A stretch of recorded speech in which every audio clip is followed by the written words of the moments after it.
मराठी भाषा अनिवार्य नाही, म्हणजे बोलली नाही तरी चालेल, गुजराती भाषेला त्यांनी प्राधान्य दिलेलं आहे. काल सुरेश उर्फ भैयाजी जोशी यांनी जे वक्तव्य केलेलं आहे ते वक्तव्य प्रत्येक मराठी माणसाने ऐकून घ्यावं.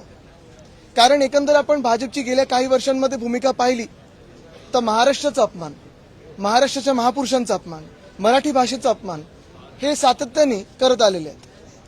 आत्ताच आम्ही ऐकत होतो खूप निवडणुकीच्या आधी वगैरे आणि लगेच नंतर अभिजात भाषेचा दर्जा आम्ही दिला असं फडणवीस साहेब आम्हाला सांगत होते. सगळीकडे त्यांनी सेलिब्रिटीना वगैरे ट्विट करायला लावलं. पण खरी परिस्थिती ही आहे आणि जे मी त्या दिवशी पण बोललो होतो की आपल्या राज्यामध्ये मराठी भाषा भवन जे मरीन ड्राईव्हला आपण करत होतो, आमच्या सरकारने करत होते, आम्ही महाविकास आघाडी म्हणून करत होतो, त्यांना ह्या सरकारने स्थगिती दिलेली आहे.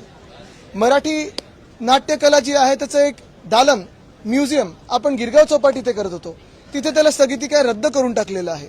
आणि एकंदर मग कोश्यारी असतील, कोरटकर असतील, सोलापूरकर असतील, आपल्या महापुरुषांचा अपमान म्हणजे छत्रपती शिवरायांचा अपमान, महात्मा ज्योतिबा फुलेंचा अपमान, सावित्रीबाईंचा अपमान, हे सगळं आपण किती पाहायचं, किती सोसायचं हा आता विचार करण्याची वेळ आलेली आहे. एकंदर आता तुम्हाला कळलं असेल, कालचं त्यांचं जे वक्तव्य होतं की घाटकोपरची भाषा ही गुजराती आहे, आज तुम्हाला कळलं असेल की बुलेट ट्रेन ही नेमकी ते का करत आहेत आणि कोणासाठी करत आहेत.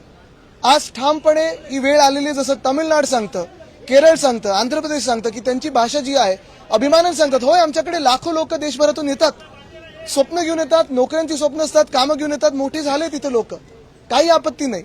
पण ह्या मुंबईची भाषा असेल, या महाराष्ट्राची भाषा असेल, ही मराठीच आहे ही सुरेश जोशी यांनी जाणून घ्यावं आणि ह्या वक्तव्यासाठी त्यांनी माफी मागायलाच पाहिजे. अन्यथा जसं अबू आझमीवर आम्ही कारवाई मागत आहोत, जशी कोरटकरवर मागत आहोत, सोलापूरकरवर मागत आहोत, तशी सुरेश जोशी यांच्यावर देखील म्हणजे भैयाजी जोशीवर देखील कारवाई ही झालीच पाहिजे. ह्याच्यावर आम्हाला महाराष्ट्राचे जे मुख्यमंत्री आहेत, जर ते खरोखर या मातीचे असतील, जर खरोखर महाराष्ट्राचे मुख्यमंत्री असतील आणि आपले हित बघत असतील, त्यांचं वक्तव्य काय, त्यांचं उत्तर काय, ह्याची आम्हाला अपेक्षा आहे.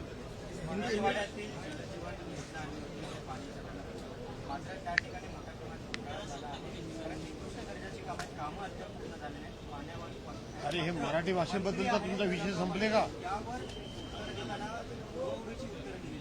काल पण मी सांगितलं होतं टपोरी भाषा, मवालीपणा आत दाखवायचा आणि गुलाबराव पाटील हे जसं काल बोलत होते, म्हणजे एक वक्तव्य केलं की ह्यांच्याच बापांनी मला मंत्री बनवलं आणि ते वक्तव्य म्हणजे त्यांनी मान्य केली की माझ्या वडिलांनी त्यांना मंत्री बनवलं, तरी त्यांचं मन बघा किती काळ आहे, तरी ते पळून गेले होते. का? त्यांचा घोटाळा काय होता जे आम्हाला वर्षा बंगल्यात सांगितलं त्यांनी जगजाहीरपणे सांगावं. पण हेच सगळे पाईपलाईन कुठच्या नळातून काय त्यांच्या घरी येतं गुलाबराव पाटीलनी सांगावं.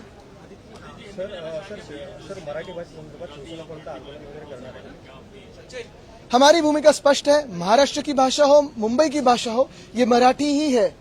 हमारे राज्य में बहुत सारे राज्यों से लोग आते हैं, बसते हैं, सपने लेके आते हैं, उनका योगदान होगा, बड़े हो जाते हैं, सभी का स्वागत है. लेकिन इस भूमि की भाषा, इस मुंबई की भाषा, इस महाराष्ट्र की भाषा मराठी ही है. जैसे तमिलनाडु की तमिल है, कर्नाटक की कन्नड़ी है. और यही मैं कहना चाहता हूं कि भाजपा की प्रथा रही है.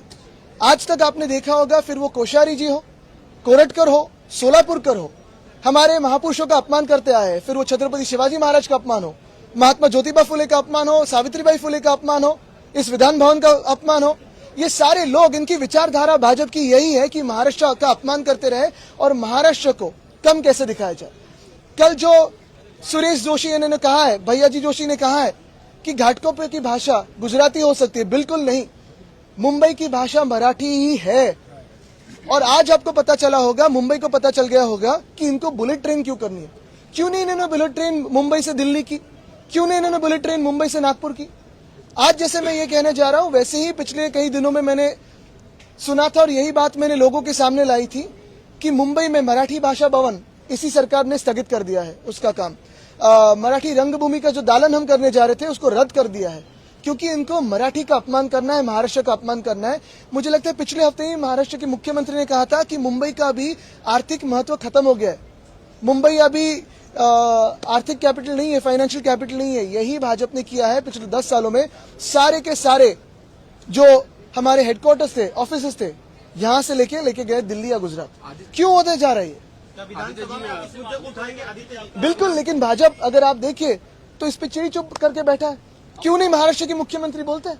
आदित्य जी, होली का त्योहार नजदीक आ रहा है। अलीगढ़ मुस्लिम यूनिवर्सिटी ने अपने स्टूडेंट्स को होली खेलने की इजाजत नहीं दी है, मना कर दिया है। आप क्या देखते हैं, क्योंकि उन्होंने रमजान के लिए अपने वर्किंग आवर्स चेंज कर दिए, लेकिन होली की परमिशन नहीं दी। मुझे लगता है सबसे बड़ा मुद्दा मेरे लिए आज यही है कि सुरेश उर्फ भैया जी जोशी ने जो कल कहा है वो ही है। रही होली की बात, देश में सरकार किसकी है? भाजपा की है, और तो भी हिंदुत्व खतरे में है। आदित्य जी, महाराष्ट्र में चल क्या रहा है, क्योंकि बजट सत्र शुरू हो गया है और ऐसे में चल क्या रहा है? फॉग चल रहा है। भैया जी जोशी हो या फिर अबू आजमी हो, जिस तरह से भाषा का वापर कर रहे हैं। देवेंद्र फडणवीस कल खुद बोले कि हाँ, हम अबू आजमी जी को जेल में डालेंगे। क्या आपको लगता है कि सच में ये होगा? बिल्कुल, जैसे अबू आजमी की मांग हम 2 दिनों से कर रहे थे, भाजपा ने 2 दिन लगाए उनको सस्पेंड करने में, और क्योंकि यही भाजपा की बी टीम है और ये सत्य है, वैसे ही अगर जैसे अबू आजमी पे कार्रवाई होनी चाहिए और हम ये तो मांग करें जेल में डालिए, नो प्रॉब्लम, डालना ही चाहिए। जो भी औरंगजेब की प्रशंसा करेगा उस पर कार्रवाई होनी ही चाहिए। वैसी ही सजा जो छत्रपति शिवराय का अपमान करेगा और जो महाराष्ट्र का अपमान करेगा, जो मुंबई विरोधी होगा, जो मराठी विरोधी होगा, जो देश विरोधी होगा, उस पर भी होनी चाहिए। तो क्या सुरेश जोशी पे कार्रवाई होगी? क्या कोरटकर पे कार्रवाई होगी? क्या सोलापुरकर पे कार्रवाई होगी? एक सोलापुरकर को बचाने के लिए, एक कोरटकर को बचाने के लिए अबू आजमी को इन्होंने एक्टिवेट कर दिया। पर आप बोल रहे हैं कि बी टीम है, तो कैसे? बहुत खतरनाक विजुअल आया, बहुत वायरल हुआ है, जिसमें दिख रहा है कि लॉ एंड ऑर्डर कहीं ना कहीं कोलैप्स हो रहा आप देखिए, मुंबई में हो, महाराष्ट्र में हो, मैन्युफैक्चरिंग की क्या स्थिति है अभी, जॉब्स की क्या स्थिति है, महंगाई की क्या स्थिति है, यही जो सोशल अनरेस्ट है उसकी क्या स्थिति है, क्राइम्स की क्या स्थिति है, और ये सारी स्थितियों को छुपाने के लिए, उस पर पर्दा डालने के लिए ये सारे वक्तव्य किए जा रहे हैं, क्योंकि हम इसी में उलझे रहे, हम इतिहास में उलझे रहे। भविष्य की ओर देखिए ना, जो अभी की परिस्थिति है उसकी ओर देखिए ना, इसलिए भाजपा में भूतकाल में उलझा रही है। आदित्य जी, आपने कहा कि अबू आजमी जी बी टीम है, तो जिस प्रकार से बयान आया कि उनको जेल में डालेंगे, तो सिर्फ बयानबाजी है, दिखावा, या सच में कुछ होने वाला है? मैं महाराष्ट्र के मुख्यमंत्री को यही पूछना चाहता हूं, अबू आजमी तो उनको सजा तो हुई है, और देनी है और दीजिए, लेकिन कल जो सुरेश जोशी ने कहा है, भैया जी जोशी ने कहा है, उनको कुछ सजा मिलने वाली है? जो कोरटकर ने कहा है, जो सोलापुरकर ने कहा है, उनको कोई सजा देने वाले? आज यही सवाल महाराष्ट्र पूछ रहा है कि आज महाराष्ट्र का अपमान हो रहा है, मराठी का अपमान हो रहा है, मुंबई का अपमान हो रहा है, मुंबई का महत्व कम किया जा रहा है। देश में अगर आप देखें तो बहुत सारे राज्यों में जब मैं जाता हूं तो उनको भी यही लग रहा है कि सिर्फ एक ही राज्य को प्राधान्य दिया जा रहा है, वो है गुजरात, बाकी सारे राज्यों को पीछे छोड़ा जा रहा है। तो आज महाराष्ट्र के मुख्यमंत्री सुरेश उर्फ भैया जी जोशी पे कुछ बोलेंगे या नहीं, सोलापुरकर पे कार्रवाई करेंगे या नहीं, कोरट पर कार्रवाई करेंगे या नहीं, आज यही सवाल है। धन्यवाद।